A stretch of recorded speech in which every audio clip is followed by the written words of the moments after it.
መጀመሪያ ባላየ ሙድ ያጫውታሉ። ስትሰሩ ስትለፉ እንዳላዩ አይናቸው ጨፍነው ነው የሚያልፉት። ሁለተኛ የእናንተ ሀሜተኛ ይሆናሉ።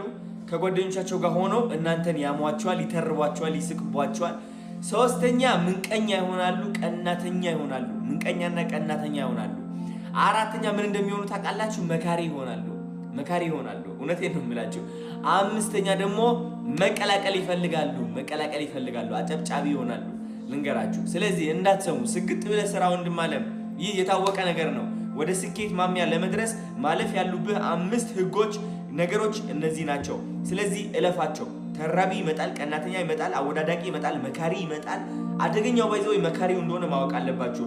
መካሪውን ካለፍከው እንደ ትንሽ አይቶ በትንሽነቱ ሲመክርህ እሱን ትንሽነት ምንም ሳይመስልህ አልፈ ሰርተ ስትለወጥ ሲያይክ ያ መካሪ ያንተ አጨብጫቢና ተመካሪ መሆኑ አይቀርም።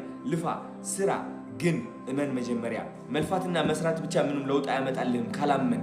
አይምሮ ሰፋ አድርገውና የምትፈልገው ነገር ምንድነው ሰፋ አድርገው። አንድ ባጃጅ እገዛለሁ ብለህ ምኞቱ እሷ ብቻ ላይ ከምታቆም ትልቅ አድርገው። ከባጃጅ በላይ ከመኪኖች በላይ ይሁን። እውነቴን ነው የምላችሁ። ያ ምኞት ማያስፈራችሁ ከሆነ ተሳስታችኋል። ወዳችኋል።